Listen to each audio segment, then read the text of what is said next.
ইয়াৰ পৰাই আমি যিসকল যোৱা দুদিনমান আগত হোৱা ঘটনাটোত দুগৰাকী ব্যক্তি নিহত হৈছিল, সেই নিহত ব্যক্তি দুগৰাকীৰ ঘৰলৈকে যাম আৰু তেখেতসকলক দুয়োগৰাকীকে আমি 5 লাখ টকাকৈ অনুদান দিম।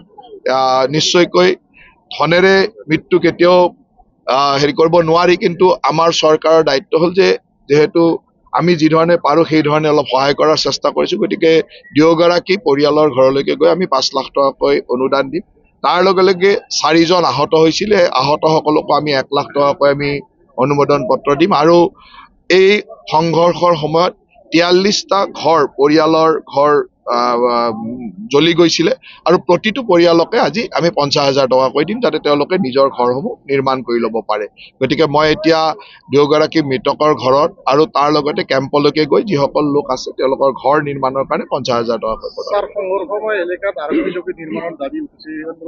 এই গোটেইখিনি কথা ইতিমধ্যে আমাৰ আৰক্ষী সঞ্চালক প্ৰধানে গোটেই দুদিন ইয়াতে থাকি গোটেইটো চাই গৈছে।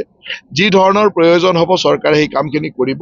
আৰু ভাল কথা এইটোৱে যে এদিনৰ পিছতে ইয়াত সকলো ৰাইজে এটা শান্তি সম্প্ৰীতিৰ বাতাবৰণ আনিলে। ৰাইজে, মই পৰহিও আহিছিলোঁ, পৰহি গোটেই সংগঠন অনুষ্ঠানে আলোচনা কৰি এটা সুন্দৰ বাতাবৰণ আনিলে, যাৰ কাৰণে মই কোকৰাঝাৰবাসী ৰাইজক বিশেষভাৱে ধন্যবাদ জ্ঞাপন কৰিছোঁ। যিখিনি ৰিপৰ্ট আছে সেইমতে মোটামুটি ইণ্টাৰনেট সেৱা দিব পৰা পৰিৱেশ আহিছে। আজি আমি আলোচনা কৰি হয়তো সন্ধিয়াৰ পৰা ইণ্টাৰনেট সেৱা দিয়া ব্যৱস্থা আৰম্ভ হ'ব। ধন্যবাদ। বিধানসভা সমষ্টিৰ 21,768 গৰাকী আই মাতৃক মুখ্যমন্ত্ৰীৰ মহিলা উদ্যমিতা আঁচনিৰ জৰিয়তে 10,000 টকাকৈ অনুদান প্ৰদান কৰিলোঁ। আমাৰ চৰকাৰৰ লক্ষ্য হ'ল যে আমি প্ৰতিগৰাকী আত্মসহায়ক গোটৰ আই মাতৃকে আমি লাখপতি বাইদেউ কৰিব লাগিব, আৰু সেই উদ্দেশ্য আগত ৰাখি আজি প্ৰায় 22,000 আই মাতৃক কোকৰাঝাৰ সমষ্টিত আমি 10,000 টকাকৈ বিতৰণ কৰিছোঁ। আৰু ইয়াৰ পিছত যিসকলে সুন্দৰভাৱে কাম কৰিব তেওঁলোকক 25,000 টকা, 25,000 টকা ভালকৈ ব্যৱহাৰ কৰিলে 50,000 টকা। গতিকে আমাৰ লক্ষ্য হ'ল প্ৰতিগৰাকী আই মাতৃক লাখপতি বাইদেউ কৰা।